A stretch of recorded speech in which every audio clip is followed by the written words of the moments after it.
The receipt fell out of Miranda's purse like a confession written in hotel letterhead. $240 for one night at the Grandview Suites, dated last Tuesday when she'd supposedly been working late at the law firm. I held the crumpled paper between my grease-stained fingers, reading it twice before the numbers sank in. My wife didn't spend $240 on anything without bragging about it for weeks. "You planning to explain this, or should I just start guessing?" I called out, waving the receipt as Miranda walked through the front door of our modest ranch house on Elm Street. Before we dive deeper into this story, I have one small request. Please subscribe, drop a like, comment, and hit that hype button to boost this channel so more people can discover these incredible Reddit stories. She froze in the doorway, her designer briefcase sliding off her shoulder. Even after 15 years of marriage, Miranda Callahan still looked like she belonged in a courtroom rather than married to an HVAC technician who smelled like ductwork and determination. Her blonde hair was perfectly styled, her navy suit wrinkle-free despite the Texas heat, and her expression shifted from surprise to calculated innocence in less than a second. "What are you talking about, Nathan?" "This." I held up the receipt, watching her green eyes dart to it and away. "The Grandview Suites. Ring any bells?" Miranda set down her briefcase with deliberate care, buying herself time. "Oh, that. I had to meet a client there. You know how these custody cases get. Sometimes you have to go where the client feels comfortable." $240 comfortable. "The firm reimburses me, Nathan. You know that." She moved toward the kitchen, her heels clicking against our worn hardwood floors. "Is this really what you want to argue about tonight? I've had a long day." I followed her, the receipt still clutched in my hand. Our kitchen was small but clean, dominated by a round table where our daughters Lily and Katie did their homework every night. Family photos covered the refrigerator, soccer games, school plays, vacation trips we'd saved months to afford. Normal family stuff for a normal family, except nothing felt normal anymore. "Funny thing about reimbursements," I said, leaning against the counter.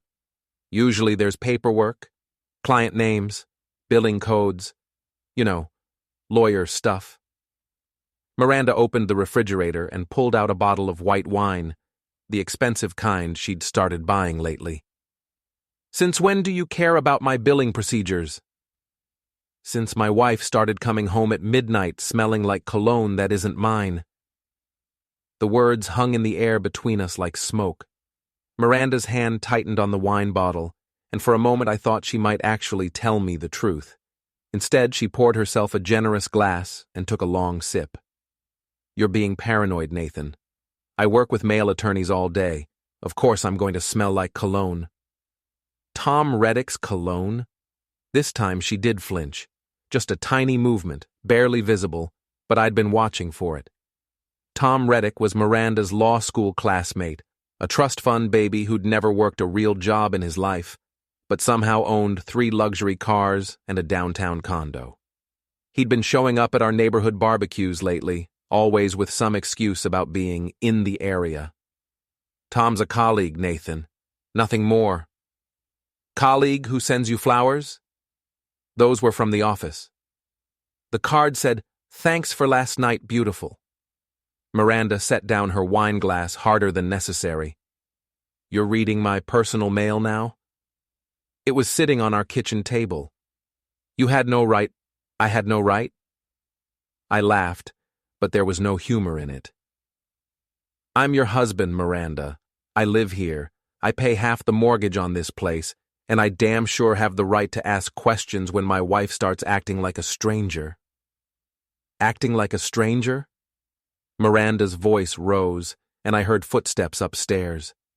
The girls were listening. They'd been listening to a lot of our conversations lately, their young faces growing more worried with each argument. I lowered my voice. "When's the last time you asked about my day? When's the last time you came to one of Lily's soccer games? When's the last time you seemed happy to see me walk through that door?" Miranda stared at me for a long moment, and I saw something flicker across her face. Guilt, maybe, or regret. But then it was gone, replaced by the cold professionalism she used in court. I'm building a career, Nathan. I'm trying to make something of myself, to give our family a better life. I'm sorry if that means I don't have time to stroke your ego every day. This isn't about ego. Isn't it? She picked up her wine glass again. You've been different ever since I made senior associate. Ever since I started making more money than you. Maybe the problem isn't that I'm working late. Maybe it's that you can't handle having a successful wife. The accusation hit like a slap. Miranda knew exactly which buttons to push, exactly how to make me question myself. It was one of the things that made her a good attorney and apparently a skilled liar. You're right, I said quietly. I can't handle having a wife who lies to me. I turned and walked out of the kitchen, leaving Miranda standing there with her wine and her excuses. Upstairs, I could hear our daughters whispering to each other through their bedroom walls. Lily was 13, old enough to understand that something was wrong. Katie was only 10, but she was smart enough to feel the tension that had been building in our house for months. I knocked softly on Lily's door. Hey, kiddo, you okay? Dad? Her voice was muffled. Are you and Mom getting divorced? The question I'd been dreading, asked with the brutal honesty only children possessed. I opened the door and found Lily sitting on her bed, still in her school clothes, homework forgotten on her desk. I don't know, sweetheart. I hope not. Katie's scared. What about you? Lily shrugged, trying to look older than her 13 years. Mom's been weird lately. She doesn't eat dinner with us anymore. And she forgot my parent-teacher conference last week. She's been working a lot. Is that what she told you? Lily's expression was skeptical. Because Jessica Hartwell's mom works at the courthouse, and she said Mom was at lunch with some guy yesterday instead of being in court. Small towns. Everyone knew everyone else's business, which meant Miranda's affair was probably common knowledge everywhere except in our house. The thought made my stomach clench with embarrassment and rage. Don't worry about grown-up stuff, okay? Just focus on school and soccer. Dad? Lily's voice was small. If you and Mom do get divorced, we'd stay with you, right? The hope in her voice broke my heart and strengthened my resolve at the same time. We'd figure it out, kiddo. But let's not borrow trouble. I kissed her forehead and went to check on Katie, who was pretending to be asleep, but was clearly listening to every word. After tucking her in and assuring her that everything would be okay, I went to my own bedroom and found Miranda sitting on the edge of our bed, still holding her wine glass. The girls are asking about divorce, I said. Miranda's shoulders sagged slightly. Nathan, I never meant for things to get this complicated. Complicated? I sat down on the opposite side of the bed, careful to maintain distance between us. Is that what we're calling it? I care about you. I care about the girls, but I also care about Tom. There it was. Finally, the truth I'd been dreading and expecting in equal measure. How long? 3 months. Her voice was barely a whisper. It wasn't supposed to happen. We were just working together on a case, and then we started having lunch, and then you decided to blow up our family. It's not that simple. It never is it? I stood up, suddenly unable to sit still. Let me guess. He understands you in ways I never could. He appreciates your ambition. He makes you feel alive again. Miranda flinched at the sarcasm in my voice. Don't be cruel, Nathan. Cruel? I laughed, and this time there was genuine humor in it. Dark, bitter humor, but humor nonetheless. Miranda, you've been lying to me for 3 months. You've been lying to our daughters. You've been spending our money on hotel rooms to screw your law school boyfriend. And I'm being cruel? Tom isn't just some fling. I think I might be in love with him. The words hit harder than I'd expected. I'd been prepared for lust, for a midlife crisis, for temporary insanity. But love meant this wasn't a mistake she'd regret. Love meant she'd chosen him over us, deliberately.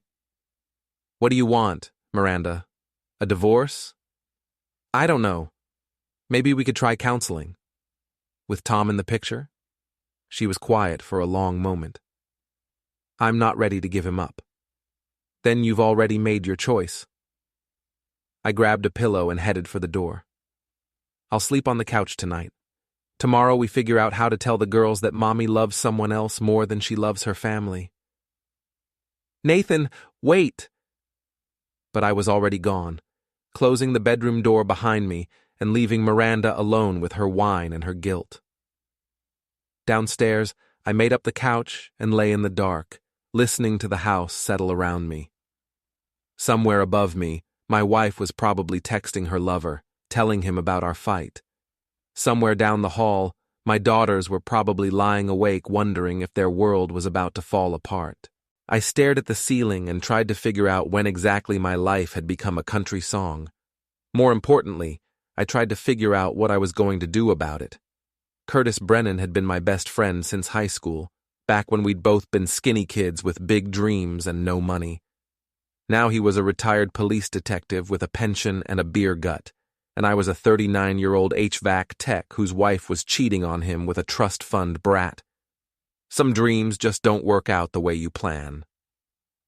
So, let me get this straight, Curtis said, taking a long pull from his Budweiser. We were sitting in his backyard on a Saturday afternoon, watching his neighbor's dog chase squirrels, while our wives, while his wife and my soon-to-be ex-wife, were presumably doing whatever women do when their marriages implode.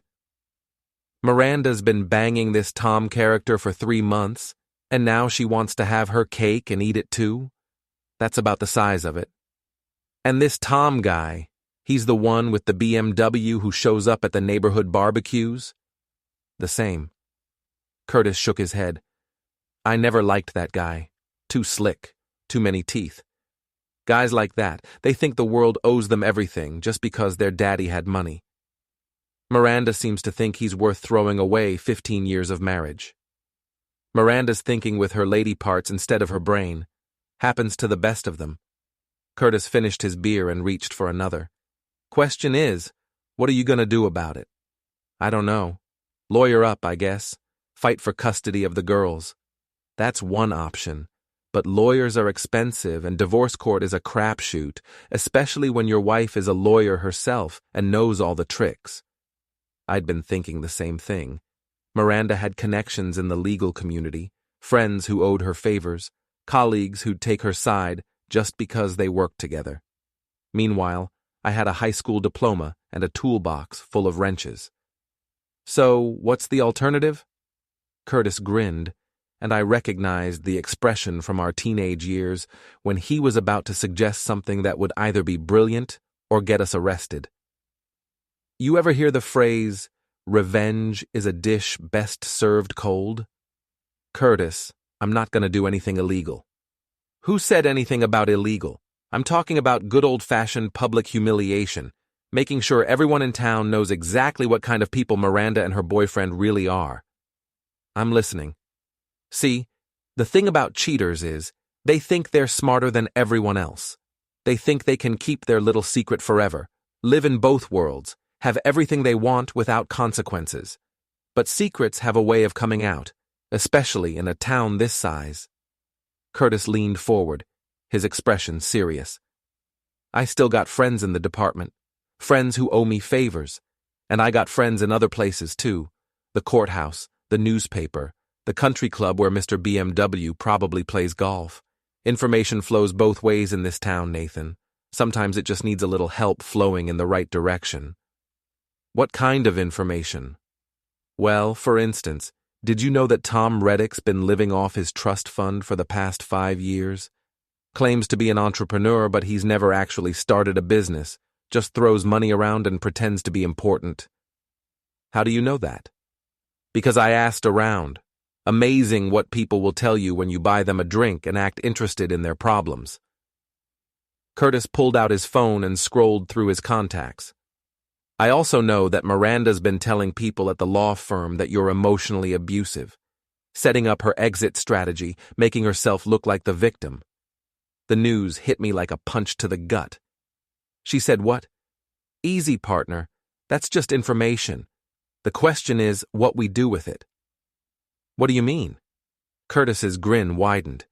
I mean, what if people found out that the abusive husband she's been complaining about is actually a guy who coaches Little League on weekends and volunteers at the food bank every Christmas? What if they found out that her entrepreneurial boyfriend is actually a 30-something mama's boy who's never worked a day in his life? And how exactly would people find that out? Social media is a wonderful thing, Nathan. Amazing how fast information spreads when it's interesting enough. And people love a good scandal, especially when it involves someone who thinks they're better than everyone else. I thought about it while Curtis grabbed us fresh beers. The idea of fighting back, of not just rolling over and letting Miranda destroy our family without consequences, was appealing. But it was also dangerous. What if it backfires? What if I end up looking like the bad guy? Then you're no worse off than you are now. But I don't think it'll backfire because we're not going to lie about anything. We're just going to make sure the truth gets out there where people can see it. The truth. The truth. That Miranda Callahan, respected family attorney, has been cheating on her husband with a spoiled rich boy while her daughters wonder why mommy doesn't come home for dinner anymore. That Tom Reddick, local entrepreneur, is actually a trust fund baby who's never earned an honest dollar in his life. That the woman who's been telling everyone her husband is abusive is actually the one who's been emotionally torturing her family for months. Curtis raised his beer bottle in a mock toast. To the truth, Nathan. It may not set you free, but it'll sure as hell make you feel better. I clinked my bottle against his. To the truth. Now, first things first. We need evidence. Real evidence.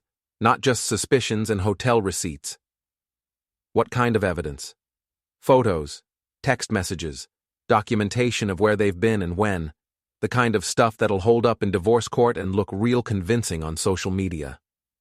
How are we supposed to get that? Curtis's expression turned serious. Leave that to me. I still got connections and I know how to work within the law, but I'm gonna need you to keep playing the part of the clueless husband for a little while longer. Can you do that? The thought of pretending everything was normal, of sitting across the breakfast table from Miranda while she lied to my face, made my stomach turn. But if it meant protecting my daughters and getting justice for what she'd done to our family, I could do it. How long? Give me 2 weeks.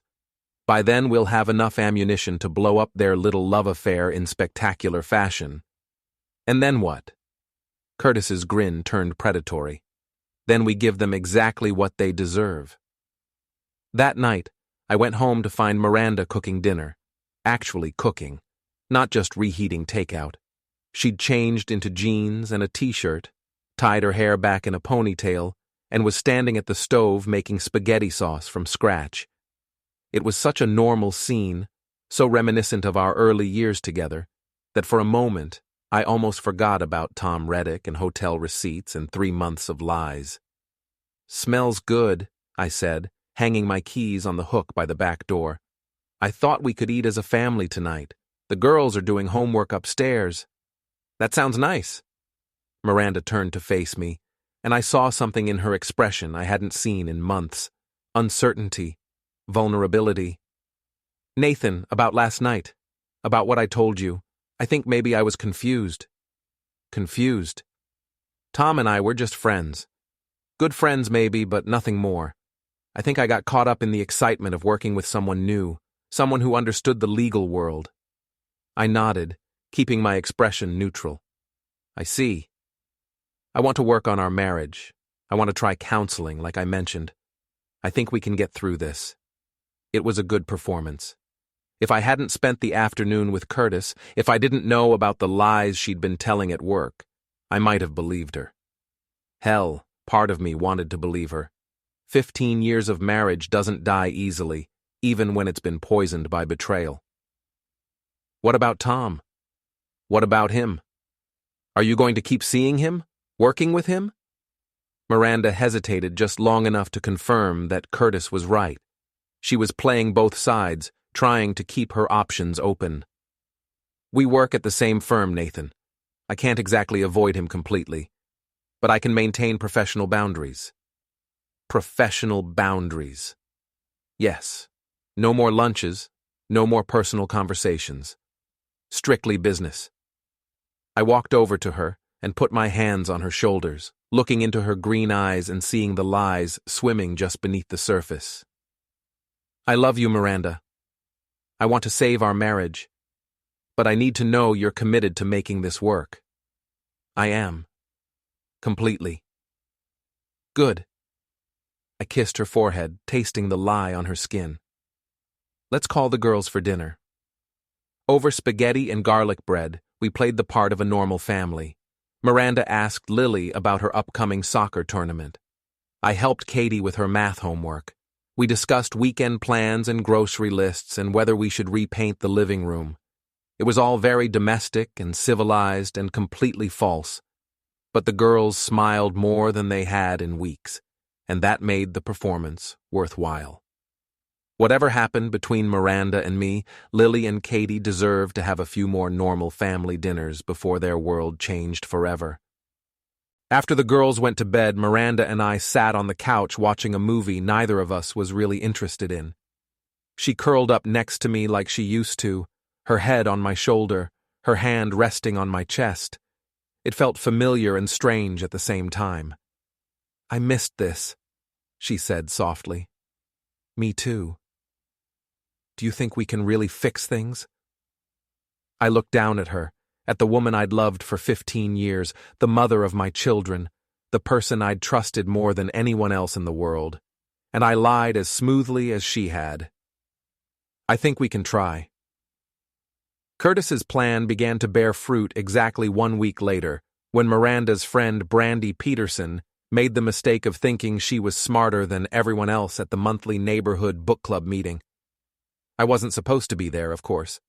Book club was traditionally a women-only affair, held in rotating houses throughout our subdivision while the husband stayed home with the kids or went out for beers. But Heather Morrison was hosting that month, and her husband Dave had asked me to take a look at their air conditioning unit, which had been making ominous grinding noises for the past week. So there I was, crouched in the Morrisons' utility closet with a flashlight and a socket wrench, when I heard the conversation that confirmed everything Curtis and I had suspected. I still can't believe Miranda told Nathan about Tom, Brandy was saying, her voice carrying clearly through the thin walls of the ranch-style house. I mean, what was she thinking? She said she felt guilty, replied Heather. All that sneaking around was getting to her. Guilty? Brandy laughed. Please, Miranda's been complaining about Nathan for years. Dead-end job, no ambition, boring in bed, her words, not mine. She should be celebrating finally finding someone who appreciates her. I froze, my wrench halfway to the compressor housing. Dead-end job, no ambition, boring in bed. The words hit like physical blows, made worse by the casual cruelty in Brandy's tone. Still, said another voice I recognized as Janet Shields, our next-door neighbor, 15 years of marriage is nothing to throw away lightly, and those poor girls— The girls will be fine, Brandy interrupted. Kids are resilient, and honestly, they'll probably be better off with Tom as a stepfather. At least he can afford to send them to decent colleges. Miranda's not divorced yet, Heather pointed out. She will be. She told me she's already talked to a lawyer. Not anyone from her firm, obviously, but someone who specializes in difficult divorces. Apparently Nathan's been emotionally abusive for years, very controlling and manipulative. She's been documenting everything. My hand tightened on the wrench until my knuckles went white. Emotionally abusive, controlling, and manipulative. The lies were getting more elaborate, more damaging. By the time Miranda was done rewriting our history, I'd be lucky to get supervised visitation with my own daughters. That's terrible, Janet said, though she sounded skeptical. Nathan always seemed so nice. That's how they operate, Brandy replied with the authority of someone who'd watched too many Lifetime movies. They're charming in public, but monsters at home. Miranda said she's been walking on eggshells for years, afraid to pursue her career because Nathan couldn't handle her success. Well, Tom certainly seems to appreciate her, Heather said. Did you see them at the Riverside restaurant last Friday? They looked so happy together. They're perfect for each other. Both attorneys, both ambitious, both sophisticated. Not like... Brandy trailed off, probably remembering that they were in a house where the walls had ears and the HVAC repair guy might be listening. I'd heard enough. More than enough. I finished tightening the loose belt that had been causing the grinding noise, packed up my tools, and slipped out the back door without saying goodbye to Dave. Let him figure out why his air conditioner was suddenly running smoothly. 20 minutes later, I was sitting in Curtis's kitchen, my hands shaking with rage as I repeated every word of Brandy's conversation. "Emotionally abusive," Curtis said when I finished. "That's a serious accusation. It's complete bullshit, and you know it. I know it, and you know it. But that doesn't matter if other people believe it, especially if those other people include family court judges." Curtis got up and grabbed 2 beers from the refrigerator, setting one in front of me and keeping one for himself. "The good news is, now we know exactly what Miranda's strategy is. She's not just planning to divorce you, she's planning to destroy you, make you look like such a monster that no one will question why she had an affair. So what do? We accelerate our timeline. I was hoping to gather more evidence, build a stronger case, but we can't wait if she's already talking to divorce lawyers." Curtis pulled out his phone and scrolled through his photos. "Lucky for us, I've been busy this past week." He showed me the first photo.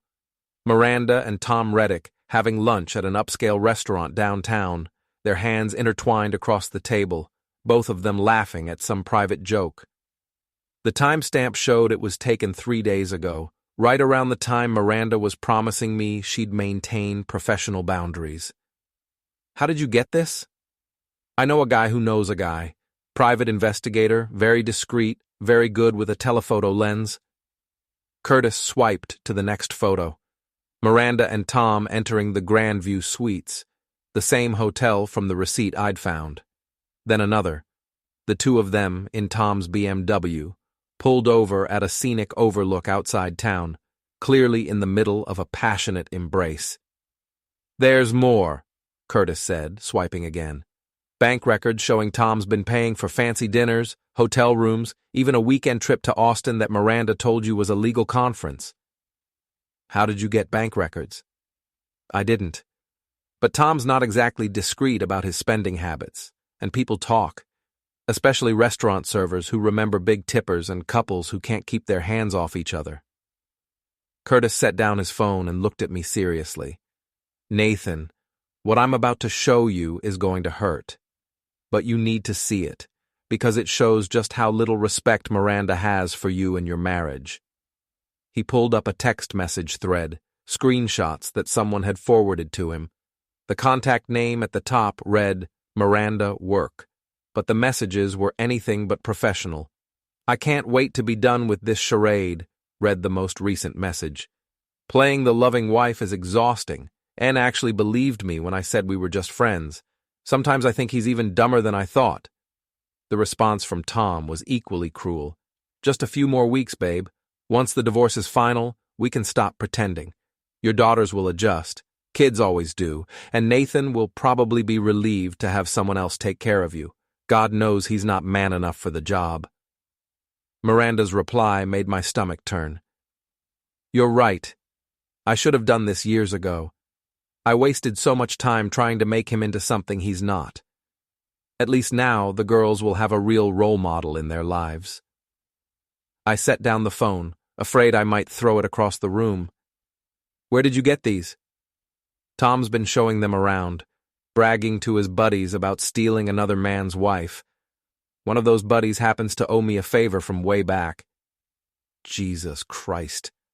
I know it's hard to read, but this is actually good news.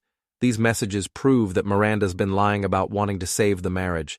They show premeditation, planning, deliberate deception. Any judge who sees these will know exactly what kind of person she really is. Curtis leaned back in his chair, his expression grim. "But here's the thing, Nathan. We can't just dump this information in family court and hope for the best. Miranda's got connections, resources, a reputation in the legal community. She'll find ways to discredit the evidence, claim it was taken out of context, maybe even argue that you drove her to have an affair through your alleged abuse. So what's the point? The point is, we don't fight this battle in court. We fight it in the court of public opinion. Curtis's grin returned, sharp and predatory. See, Miranda's whole strategy depends on people believing she's the victim. The poor, successful woman trapped in an abusive marriage with a blue-collar husband who can't handle her ambition. But what happens when everyone finds out that the victim is actually a cold-blooded manipulator who's been planning to abandon her family for months? People find out the truth. Exactly. And once the truth is out there, once everyone in town knows what Miranda and Tom really are, her whole narrative falls apart. She can't play the victim card when everyone knows she's the villain. Curtis pulled out his laptop and opened a social media page I didn't recognize. This is where it gets interesting. See, I've been doing some research on our boy Tom, and it turns out he's got quite the online presence. Instagram, Facebook, Twitter. He loves posting about his luxurious lifestyle. The page was full of photos. Tom at expensive restaurants, Tom on vacation in exotic locations, Tom posing next to his BMW like it was a trophy. But what caught my attention were the recent posts. Photos that included Miranda, carefully cropped to hide her face, but clearly showing her hands, her jewelry, her distinctive blonde hair. He's been posting about the affair? Not directly. But look at the timestamps. Cross-reference them with the locations. This photo of his lunch date was taken the same day Miranda told you she was working late. This one of his weekend getaway companion matches up with that legal conference in Austin she supposedly attended. Curtis clicked through several more photos, each one a piece of evidence that Miranda had been lying for months. Tom's ego is going to be his downfall. He's so proud of stealing another man's wife that he can't resist documenting it, even if he has to be subtle about it. What are you planning? A little social media campaign of our own, nothing illegal, nothing that could get us in trouble.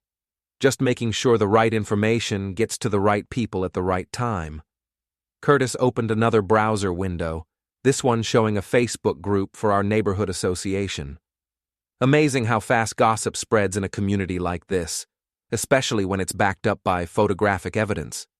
Curtis, I don't know about this. It feels like fighting back, like refusing to be the victim in someone else's story. Curtis closed the laptop and looked at me seriously. Nathan, Miranda's planning to destroy your reputation, take your daughters and walk away with half of everything you've worked for, all while playing the sympathy card and making everyone think you deserved it. I know, but nothing. You've got two choices here. You can roll over and let her win, spend the next 10 years trying to rebuild your life and your relationship with your daughters while everyone in town thinks you're an abusive monster. Or you can fight back with the truth. I thought about Lily asking if she and Katie would stay with me after the divorce. I thought about the hope in her voice, the trust in her eyes. I thought about Miranda's text messages, calling me dumb and claiming I wasn't man enough for her. I thought about Tom Reddick bragging to his friends about stealing my wife and becoming a role model for my daughters. What do you need me to do? Curtis's grin was answer enough. The neighborhood barbecue was Miranda's idea, which should have been my first clue that something was wrong. She'd never been much for socializing with the neighbors, preferring the company of her law firm colleagues to the teachers, mechanics, and small business owners who lived on our street. But suddenly, 3 days after our conversation about saving our marriage, she was full of enthusiasm for community building. I thought it would be good for us, she said, standing in our kitchen on Thursday evening with a legal pad covered in party planning notes. Show everyone that we're a strong family, that we're committed to being part of the neighborhood. Since when do you care what the neighbors think? Since I realized I've been too focused on work and not focused enough on the things that really matter. Like our family, like our community. It was a good performance, delivered with just the right amount of sincerity and regret. If I hadn't read her text messages to Tom, if I didn't know she was planning to destroy me in divorce court, I might have believed her. That sounds great, honey, What can I do to help? Just be yourself. Be the wonderful husband and father I fell in love with. She kissed my cheek and went back to her planning, humming softly as she wrote out a grocery list.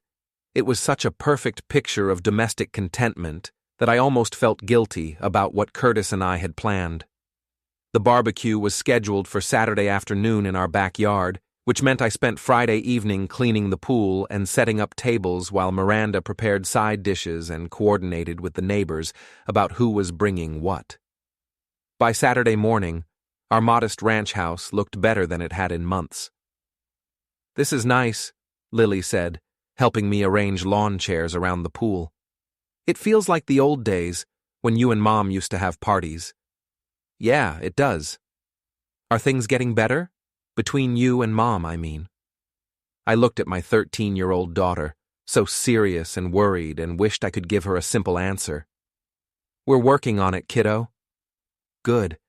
Katie was really scared about the divorce thing." "What about you?" Lily shrugged, trying to look casual. "I just want you both to be happy, but I want us to stay a family, too." "Me too, sweetheart. Me too." By 2 o'clock, our backyard was full of neighbors. Dave and Heather Morrison brought burgers and their famous potato salad. Janet and Bob Shields contributed hot dogs and gossip about the new family moving in down the street. The Pattersons brought their twin boys and enough beer to stock a small bar. And then Tom Reddick arrived. He showed up fashionably late, driving his BMW like he was arriving at a red carpet event instead of a neighborhood barbecue. He'd dressed down for the occasion, khakis and a polo shirt instead of his usual suit, but he still looked like he was slumming it with the common folk. "Nathan," he approached me with a wide smile and an outstretched hand. "Thanks for having me. Miranda thought it would be nice for me to meet the neighbors." "Of course. Any friend of Miranda's is welcome." I shook his hand, noting the soft palms and manicured nails of someone who'd never done manual labor. Up close, Tom Reddick looked exactly like what he was, a spoiled rich kid playing dress-up as a successful businessman. "Beautiful home," he said, looking around our modest backyard with the kind of condescending appreciation wealthy people reserved for quaint local customs. "Very authentic. We like it." Miranda appeared at Tom's elbow carrying a plate of food and wearing a sundress I hadn't seen before. "Tom, let me introduce you to some of our neighbors." She led him away, and I watched as she guided him through the crowd like a political candidate working a fundraiser. Tom was charming and attentive, asking about people's jobs and families with practiced interest. But I caught the subtle signs of his true feelings, the way his smile never quite reached his eyes, the barely perceptible pause before he shook hands with Dave Morrison's grease-stained fingers, the slight recoil when one of the Patterson twins ran past him with a dripping popsicle. "That's him, isn't it?" Curtis had appeared beside me, holding a beer and wearing the kind of casual expression that meant he was paying attention to everything. "The boyfriend. That's him. He's exactly what I expected. Soft hands, perfect teeth, looks like he's never been in a real fight in his life." "What are you thinking?" "I'm thinking it's time for phase 2. Curtis pulled out his phone and showed me the screen. He'd already posted several photos to the neighborhood Facebook group, innocent shots of the barbecue, people laughing and eating, kids playing in the pool. But if you looked carefully, you could see Tom and Miranda in the background of several photos, standing closer together than mere colleagues should, sharing private jokes and intimate glances. "The caption says, 'Great turnout for the Callahan family barbecue,'" Curtis explained, "but the comments are already starting." I scrolled through the responses. Most were typical social media pleasantries, "Looks like fun," and "Sorry we missed it," but a few were more interesting. "Who's the guy in the BMW?" asked someone I didn't recognize.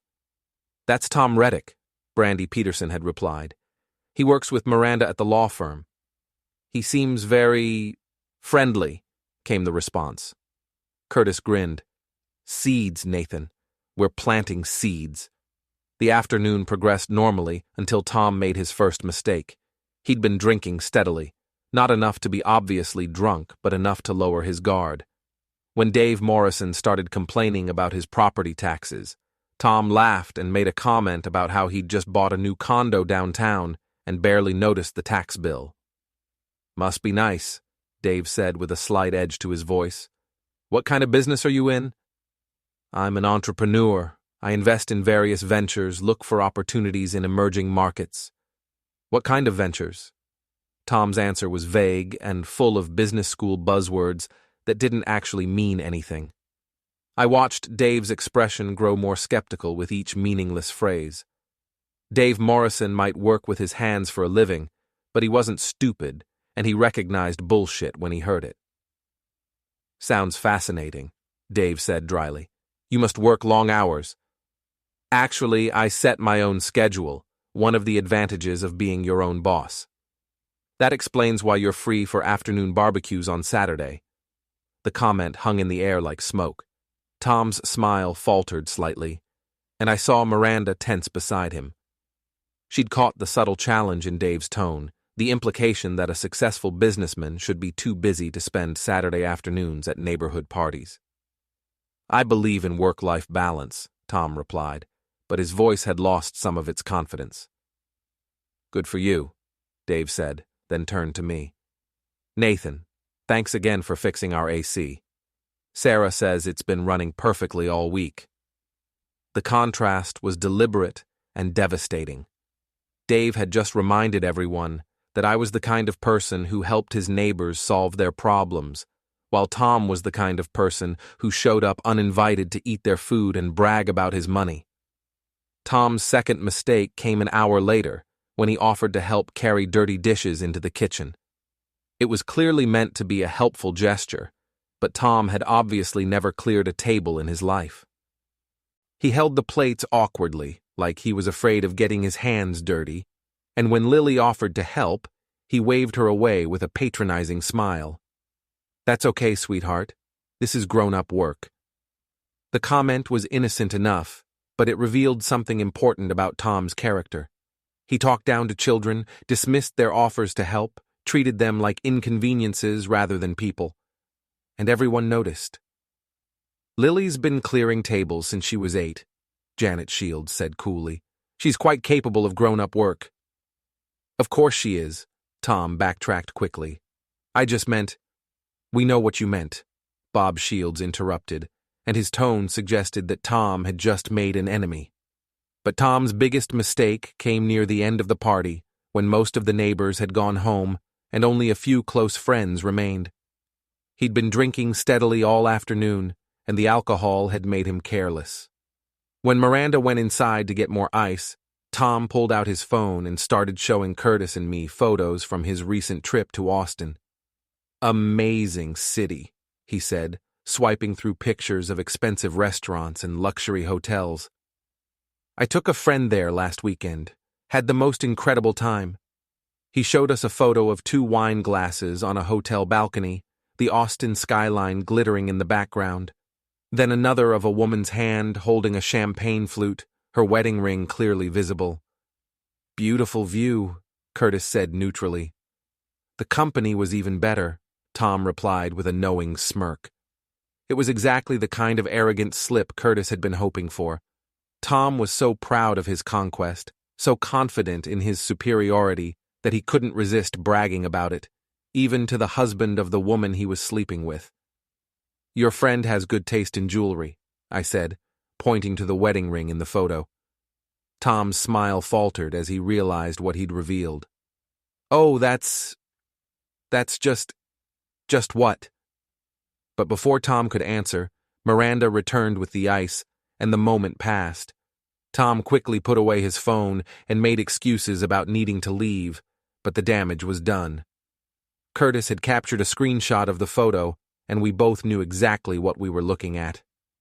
After the last guest left and the girls went inside to watch TV, Miranda and I cleaned up the backyard in comfortable silence. It had been a successful party by any measure. Good food, good weather, good company. If I hadn't known about Tom's true relationship with my wife, I might have actually enjoyed it. That went well, Miranda said, stacking plates on a tray. I think people really like Tom. He certainly made an impression. What do you mean? I looked at my wife, still beautiful in the fading afternoon light, still capable of making my heart skip a beat despite everything she'd done. Nothing. He seems like a nice guy. He is. I'm glad you got to meet him properly. Me too. That night, after Miranda fell asleep beside me, I lay awake thinking about Tom's photos and his careless arrogance. Curtis was right. The man's ego would be his downfall. He was so convinced of his own superiority that he couldn't see the trap we were building around him. Tomorrow, those photos would start circulating through social media. People would start asking questions, making connections, putting together the pieces of a puzzle that Tom himself had provided. And once the gossip mill started turning, there would be no stopping it.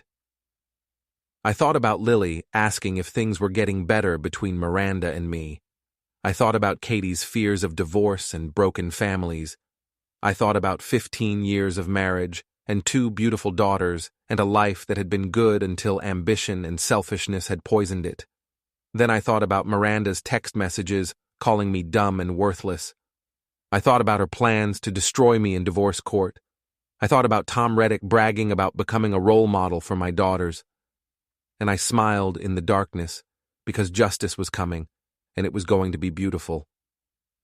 The first crack in Miranda's carefully constructed facade appeared on Monday morning, when she came downstairs for breakfast looking like she hadn't slept in days.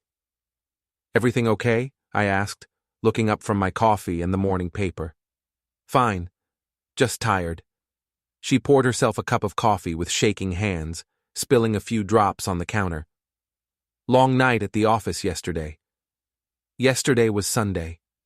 "I know that, Nathan. I had to prepare for a deposition this morning." It was possible, I supposed.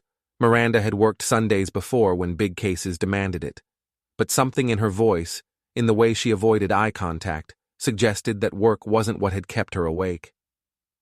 Lily wandered into the kitchen, already dressed for school, and immediately noticed her mother's haggard appearance.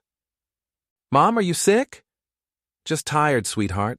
Mommy had to work late." "You work late a lot," Katie observed, sliding into her usual chair at the breakfast table. "That's what lawyers do, honey. We work hard so we can take care of our families."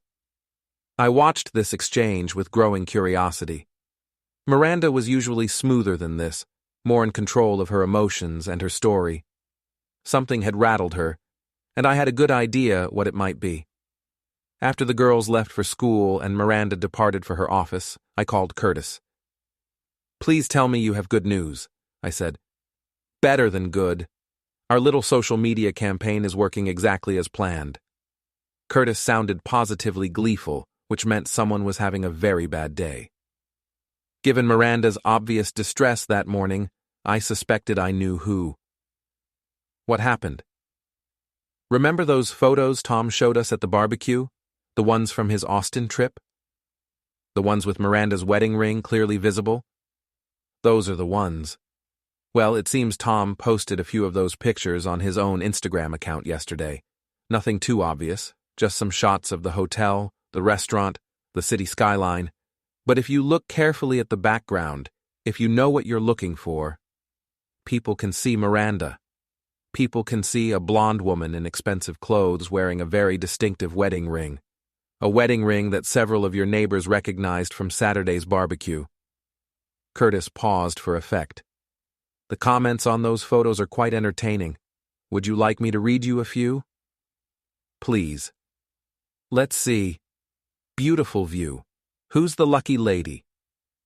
Is that a wedding ring I see? Looks like someone had a romantic weekend.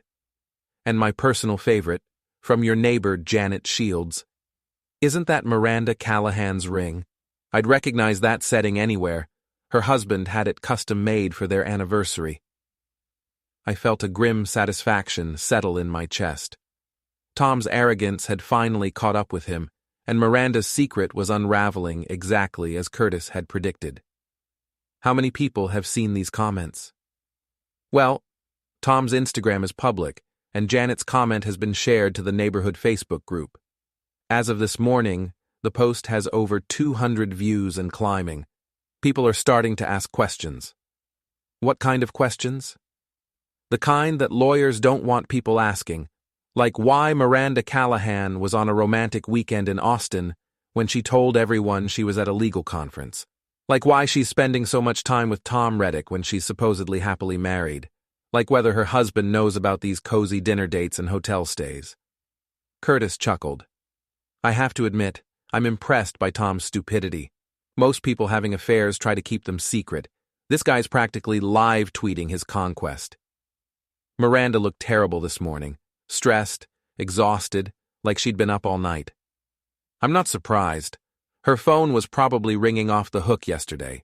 Nothing like a good scandal to get the neighborhood gossip network activated. What's our next move? We wait. Let the pressure build. Miranda's going to try to control the narrative, come up with explanations and excuses, but every lie she tells just digs the hole deeper. Curtis was right. Over the next few days, Miranda's behavior became increasingly erratic. She snapped at the girls over minor infractions.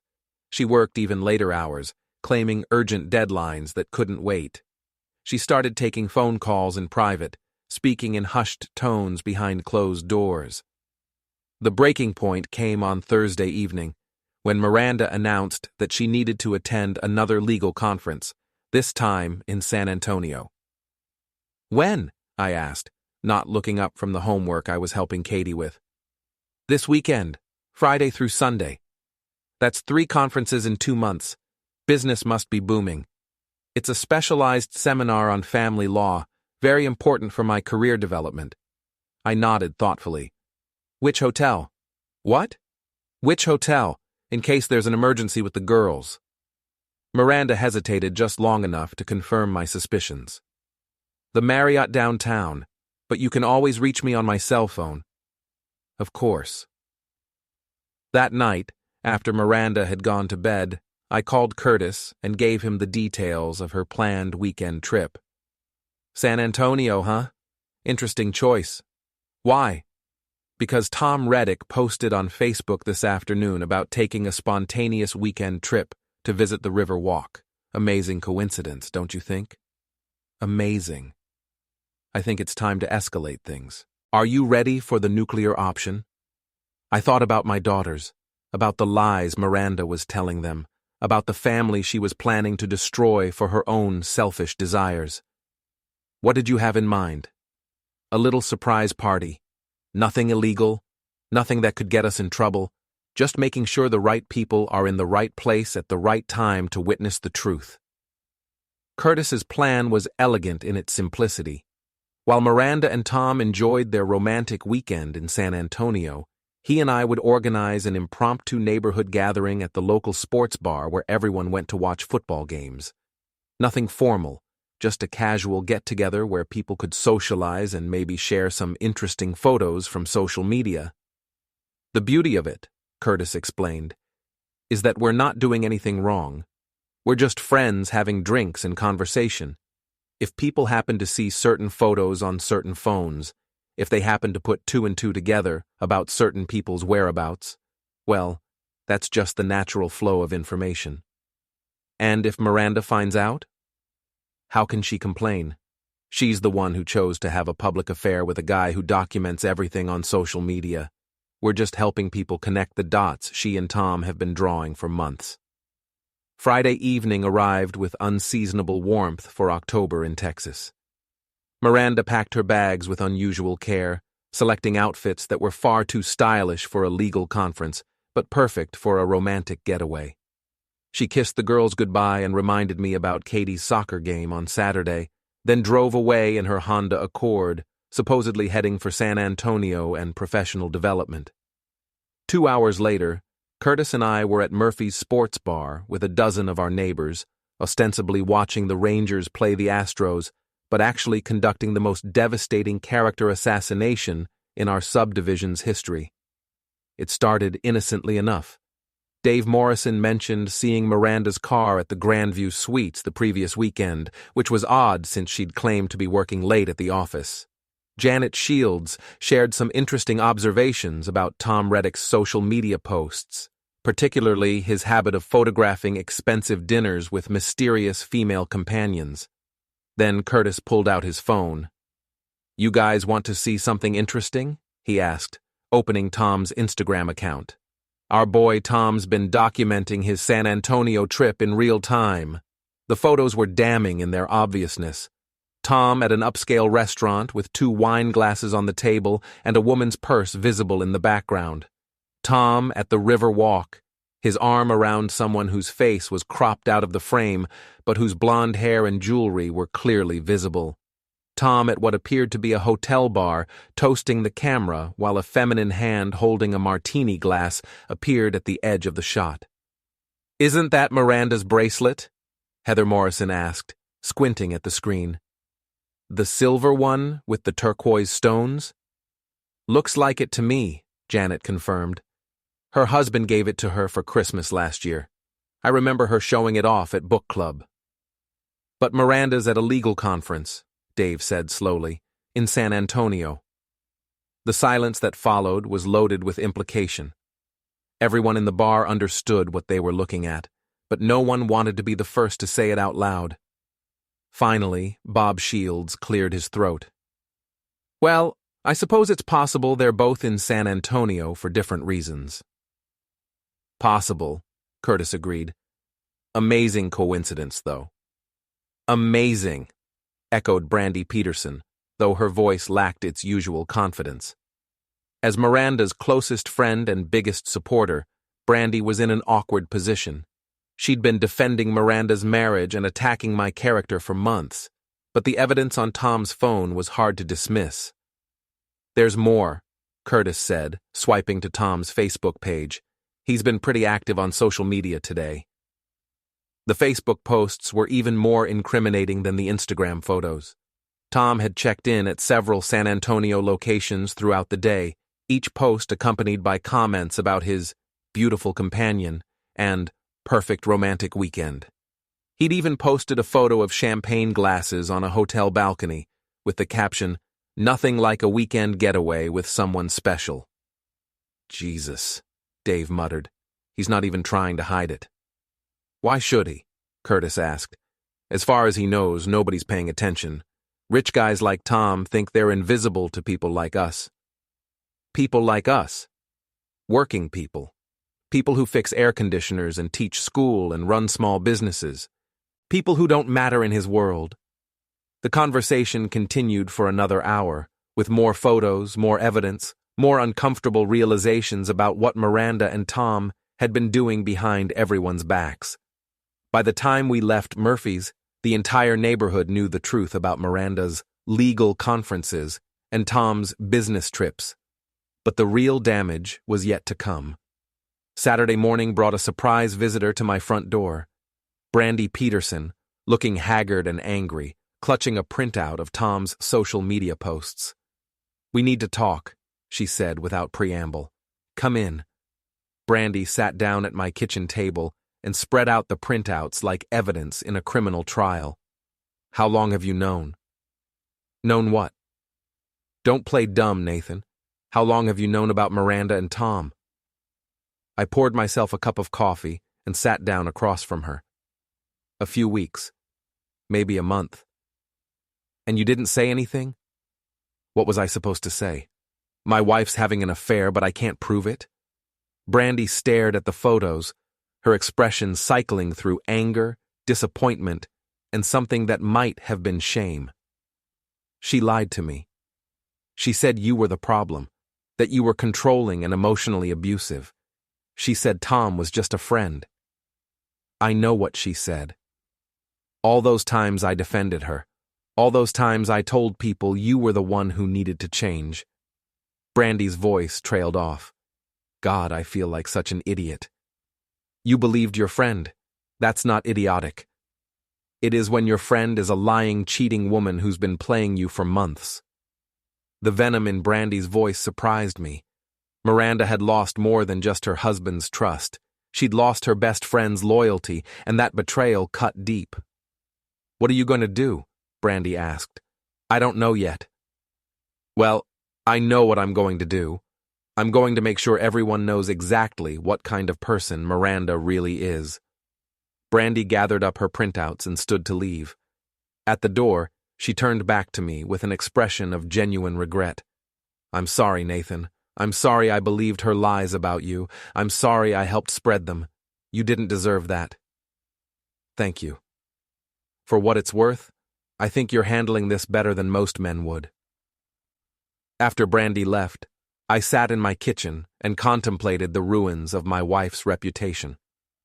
In less than a week, Miranda had gone from respected attorney and devoted mother to neighborhood pariah. Her affair was now common knowledge, her lies exposed, her character demolished. But I wasn't done yet. Curtis arrived that afternoon with a laptop and a plan for the final phase of our campaign. "It's time to go public," he said, opening the computer and navigating to a website I didn't recognize. "Miranda and Tom think they can humiliate you in private while maintaining their public reputations. Time to show them how wrong they are." The website was a local community forum where people shared news, events, and gossip about our city. Curtis had created an account under a pseudonym and was preparing to post a comprehensive timeline of Miranda and Tom's affair, complete with photos, screenshots, and documentation. "This will reach thousands of people," he explained. "Not just our neighborhood, but Miranda's colleagues at the law firm, Tom's social circle, everyone who knows them professionally and personally." "Curtis, I don't know about this. It feels like we're crossing a line." "Miranda crossed the line when she started planning to destroy you in divorce court. She crossed it when she called you abusive and worthless. She crossed it when she decided your daughters would be better off with Tom as their stepfather." Curtis pulled up Miranda's text messages on his phone, the cruel words she'd written about me and our marriage. "This isn't about revenge anymore, Nathan. It's about justice. It's about making sure the truth comes out before she can bury it under a pile of lies and legal maneuvering." I thought about Lily and Katie, about the confusion and pain they'd feel when their mother's affair became public knowledge. But then I thought about the lies Miranda was already telling them, the poison she was dripping into their ears about their father. "Do it." Curtis hit the publish button, and Miranda's secret life exploded into the public sphere like a bomb going off. Within hours, the post had dozens of comments, shares, and reactions. People who knew Miranda professionally expressed shock and disappointment. Tom's friends and acquaintances weighed in with their own observations about his behavior and character. But the most satisfying response came from an unexpected source, Tom's own mother, who posted a scathing comment about her son's disgraceful behavior and complete lack of moral character. By Sunday evening, when Miranda and Tom returned from their romantic weekend, their reputations were in ruins, and their secret was the talk of the town. The reckoning was about to begin. Miranda walked through our front door at 8 o'clock Sunday night, looking like a woman who'd spent the weekend at a spa instead of a legal conference. Her skin glowed with relaxation, her hair was perfectly styled, and she moved with the languid confidence of someone who'd been thoroughly satisfied in every possible way. The illusion lasted exactly 30 seconds. "How was the conference?" I asked from my position on the couch, where I'd been helping Katie with a book report while Lily practiced piano in the next room. "Educational. Very productive." Miranda set down her overnight bag and moved toward the kitchen. "Any problems while I was gone?" "Nothing major. Katie scored 2 goals at her soccer game yesterday. Lily finished her science project. Oh, and your friend Brandy stopped by." Miranda froze in the kitchen doorway. "Brandy was here?" "Saturday morning. She seemed upset about something, wanted to talk about social media and truth-telling. You know how Brandy gets when she's worked up about something." I watched Miranda's reflection in the dark kitchen window as the implications sank in. Her relaxed posture vanished, replaced by the rigid tension of someone who just realized they were standing in a minefield. "What did she want to talk about?" "You'd have to ask her." but she did leave these. I held up the printouts of Tom's social media posts, the ones showing their romantic weekend in San Antonio. Miranda's face went white as she recognized the images. Nathan, I can explain. Can you? Because I'm really curious to hear how you explain being in San Antonio with Tom Reddick when you told me you were at a legal conference. I'm especially curious about this photo of you two having dinner at the Riverwalk, since you claimed you were attending seminars all weekend. Miranda moved into the living room, her eyes darting toward the stairs where our daughters were presumably doing homework. Can we discuss this privately? Why? Afraid the girls might overhear something that contradicts the story you've been telling them? Nathan, please, let me explain. I stood up and faced my wife, this woman I'd loved for 15 years, who'd become a stranger in designer clothes and carefully constructed lies. Go ahead. Explain how you ended up in the same city as your lover, on the same weekend you told me you were attending a professional conference. Explain how your wedding ring ended up in his Instagram photos. Explain how you've been lying to me, to our daughters, to everyone who trusted you. Miranda's composure cracked slightly. It's not what it looks like. It's exactly what it looks like. The question is what we do about it. We could try counseling. With Tom in the picture? Tom's not what? Not your lover? Not the man you've been sneaking around with for months? Not the man you told our daughters would be a better role model than their actual father? Miranda's face went from white to gray. How do you know about that? I know about a lot of things, Miranda. I know about the hotel receipts, and the secret phone calls, and the lies you've been telling your friends about me being abusive. I know about your plans to destroy me in divorce court, so you can run off with your trust fund boyfriend without feeling guilty about abandoning your family. I pulled out my own phone and showed her the screenshots of her text messages to Tom. I especially know about these. Very enlightening reading. Miranda sank into a chair, her carefully constructed world collapsing around her. Nathan, I never meant for it to happen this way. How did you mean for it to happen? Were you planning to sit me down over coffee and explain that you'd found someone better? Were you going to let me figure it out when the divorce papers arrived? I was confused.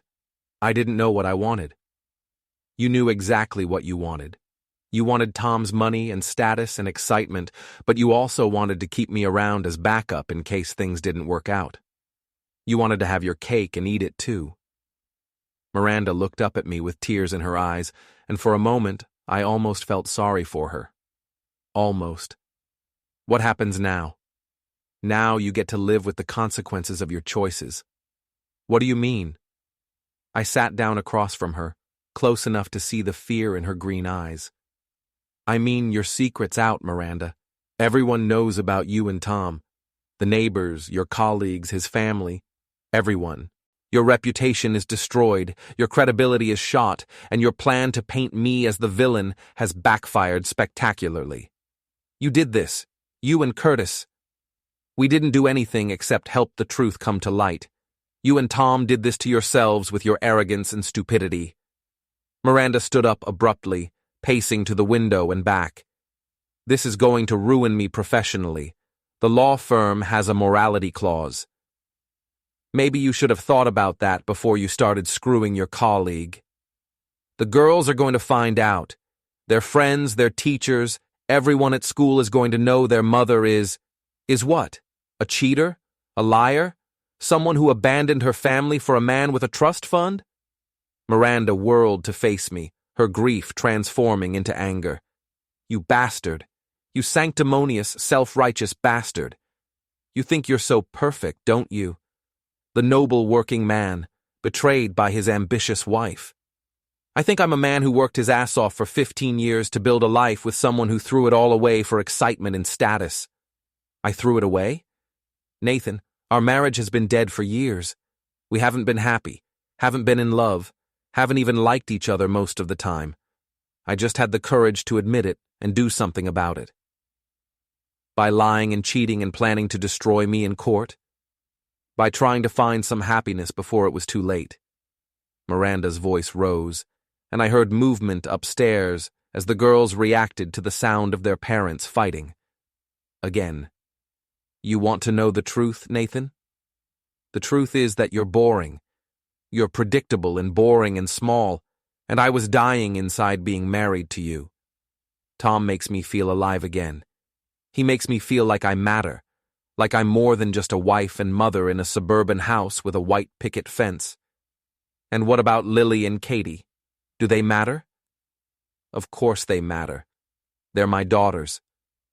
Then why were you planning to let Tom become their stepfather?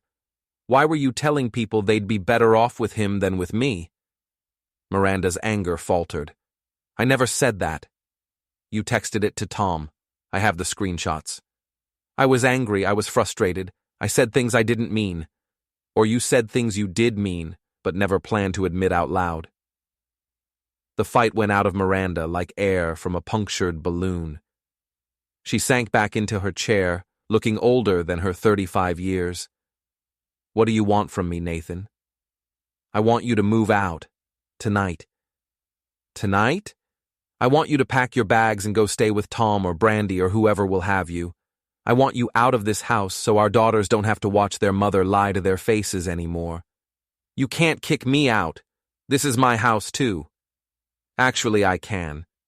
Texas is a community property state, but it's also a state that takes adultery seriously in custody and property disputes, especially when the adultery is documented as thoroughly as yours. I pulled out another set of papers Curtis had helped me prepare. These are divorce papers, Miranda. I'm filing for divorce on grounds of adultery, and I'm seeking full custody of the girls based on your abandonment and emotional abuse. Miranda stared at the papers like they were written in a foreign language. Emotional abuse? That's what you call it, when a mother lies to her children about their father. When she tells them their family is broken because daddy isn't good enough. When she makes them feel responsible for adult problems they can't understand or fix. You did, and now you get to live with the consequences. Miranda read through the divorce papers, her face growing paler with each page. Nathan, this is vindictive.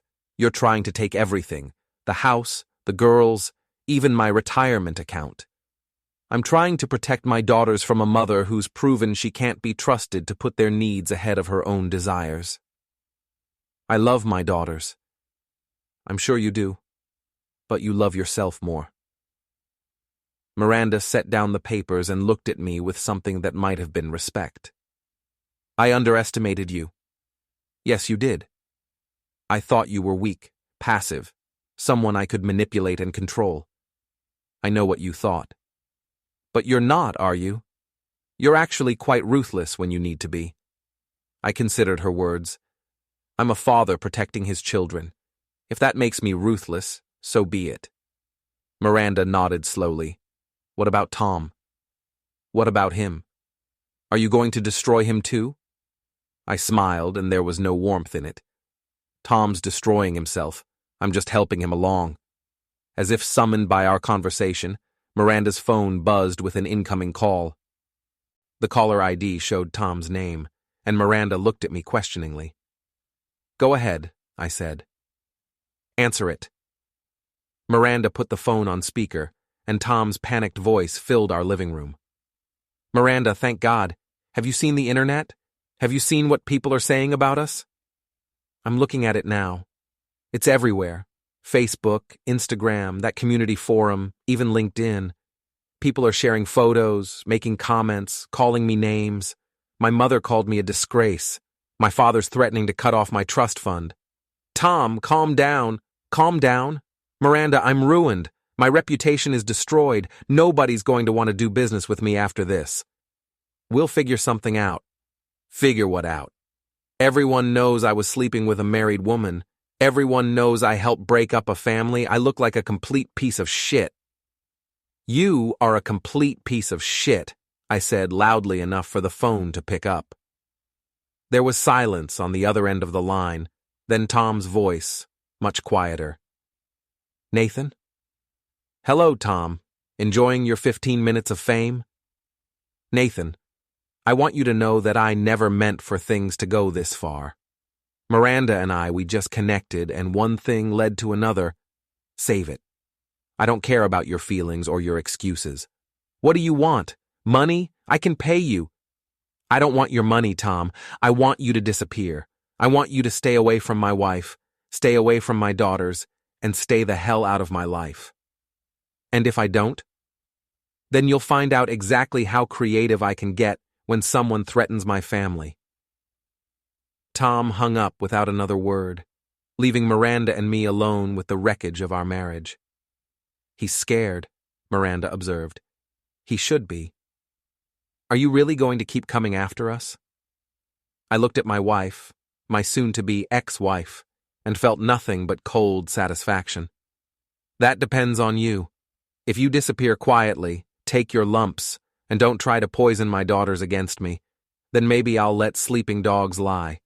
But if you fight me on custody, if you try to drag this out in court, if you do anything to hurt those girls more than you already have, then what? Then you'll discover that boring, predictable Nathan has learned some new tricks. Miranda packed her bags in silence, while Lily and Katie watched from the top of the stairs, their young faces confused and frightened. I wanted to go to them, to explain what was happening, but I knew they needed to see this moment for themselves. They needed to understand that their mother was choosing to leave, that this wasn't something being done to her, but something she'd brought on herself. At the door, Miranda turned back to me one last time. I did love you, Nathan. Once upon a time. I know, I loved you too. Do you think we could have made it work if I hadn't met Tom, if I hadn't gotten so caught up in wanting something different? I considered her question seriously. Maybe. But you did meet Tom, and you did get caught up in wanting something different. And now we all have to live with the choices you made. Miranda nodded and walked out into the night, leaving me alone with our daughters and the ruins of our family. But as I watched her taillights disappear down our street, I didn't feel sad or angry or defeated. I felt victorious. Because sometimes, when someone tries to destroy your life, the only appropriate response is to destroy them right back. And I'd done exactly that.